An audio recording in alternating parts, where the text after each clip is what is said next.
গতকাল শুক্রবার আমার সংসারের একটা বিশাল বড় কাজ শেষ করেছি। সেই সাথে আমার হাজবেন্ড পাঁঠার মাংসকে খাসির মাংস বলে আমাকে খাইয়েছে, আর সেই মাংস তাড়াহুড়ো করে রান্না করতে গিয়ে মাংসটার আমি 12টা বাজিয়ে দিয়েছি। আবার সব কাজ টাজ শেষ করে একটু যে শুয়ে রেস্ট নিব তারও কোনো উপায় নেই বাচ্চাদের জন্য। সো গতকাল শুক্রবার দিনের ছোটখাটো একটা ডেইলি ব্লগ তোমাদের সাথে আজকে শেয়ার করব। সকালবেলা ঘুম থেকে উঠেই 1 কাপ চা খেয়ে লেগে পড়েছি এই যে আমার রান্নাঘরটা পরিষ্কার করাতে। আমার রান্নাঘরটাতে কোনো ক্যাবিনেট করা নেই, তার জন্য একটু অগোছালো লাগে, তবে আমি বছরে 2বার করে রান্নাঘরটা একদম ডিপ ক্লিন করি। এই যে এখন বাজে 3টা, রান্নাঘরটাতে আমি এসেছি, রান্নাঘর একদম ঝকঝক চকচক করছে। আর এদিকে আমার হাজবেন্ড দুপুরে মাংস নিয়ে এসেছে, আজকে মাংস রান্না করব। আর 3-4 দিন পরে যেহেতু পহেলা বৈশাখ, তাই সংসারের কাজের চাপটা একটু বেশি। রান্নাঘরটা আমি প্রতি বছরই পহেলা বৈশাখের আগে পরিষ্কার করি, তাই এই বছরও পহেলা বৈশাখের আগে রান্নাঘরটা একদম ডিপ ক্লিন করেছি। আর রান্নাঘরের সাথে আমার ঘর, বারান্দা টারান্দা এই সব কিছুই আমি একদম পরিষ্কার করেছি। আর এই সব পরিষ্কার পরিচ্ছন্নতার কাজ করতে গিয়ে স্নান করে এসে রান্না করতে করতে আমার 3টা বেজে গিয়েছে। মানে রান্নাঘরে ঢুকেছি আমি 3টার সময়। এদিকে আমার হেল্পিং হ্যান্ড মানে মাসি ডালটা বসিয়ে দিয়েছে আর ভাতও রান্না করে ফেলেছে। আমি এসে ডালটা সম্ভার দিয়ে মাংসটা তাড়াহুড়ো করে বসাচ্ছি। আর আমার হাজবেন্ডের কাণ্ডটা একবার শুনুন। সে আমাকে বলেছে এগুলো খাসির মাংস, কিন্তু আসলে এগুলো ছিল পাঁঠার মাংস। আমি পাঁঠার মাংসটা খাই না, একবারে বলবো না, তবে খুব একটা পছন্দ করি না। আমার কাছে একটু ডাউট লেগেছিল, তারপরও ভাবলাম যে কি জানি না। আর সেদিন দুপুরবেলা আমি এত দেরি করে রান্নাঘরে ঢুকেছি, 3টা বাজে। তখন মাংসটা যখন বসাবো ভাবলাম যে আচ্ছা মাংসটা একটু প্রেসার কুকারে সিটি দিয়ে ফেলি, আরেকটা চুলাতে আমি মাংসের মশলাটা ভালো করে কষিয়ে ফেলি, তাহলে মাংসটা তাড়াতাড়ি রান্না হয়ে যাবে। এই তাড়াতাড়ি রান্না করতে গিয়ে মাংসটাকে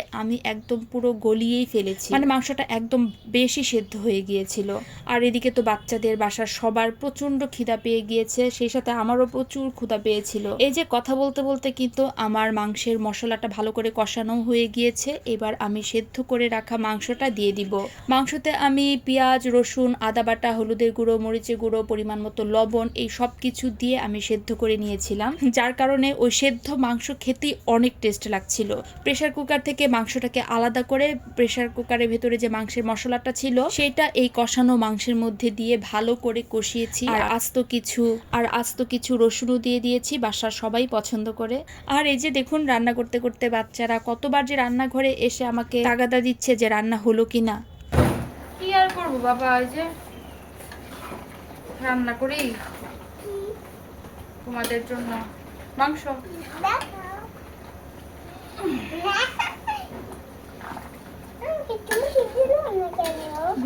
এক্ষুনি হয়ে গেছে, এক্ষুনি সবাইকে দিবে, অপেক্ষা করো জাস্ট।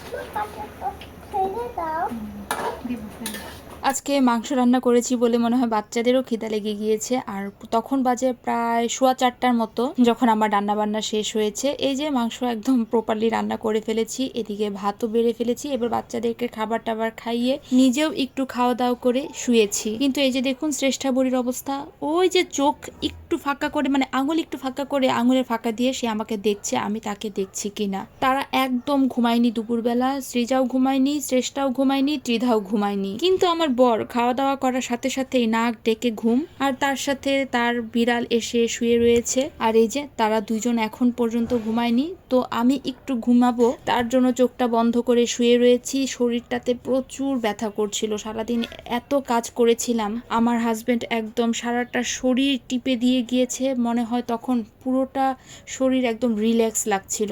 আর ভীষণ তখন ঘুমও পাচ্ছিল, কিন্তু ঘুমাবো কিভাবে? এই যে শ্রেষ্ঠা বুড়ি এসে আমার সাথে আবার গলা ধরে শুয়ে রয়েছে, আর আমার সাথে শুয়ে ঠিক এরকম অঙ্গভঙ্গি করছিল। বাচ্চারা কিভাবে যেন চোখের পলকেই বড় হয়ে যাচ্ছে। মাঝে মাঝে মনে হয় তাদের ছোটবেলাটা আমি অনেক মিস করব বড় হয়ে গেলে, কারণ সৃজার ছোটবেলাটা আমি এখন অনেক মিস করি। যাই হোক, আমার আজকের এই ভিডিওটা কিন্তু এই পর্যন্তই। আমার এই ভিডিওটা কারা কোন জায়গা থেকে দেখেছেন, স্পেশালি ময়মনসিংহ থেকে কারা দেখেছেন, আমাকে কিন্তু অবশ্যই কমেন্ট বক্সে জানাবেন। ভিডিওটা ভালো লেগে থাকলে অবশ্যই সবাই লাইক আর কমেন্ট করবেন। দেখা হবে আপনাদের সাথে আমার পরবর্তী একটা ভিডিওতে। So tata.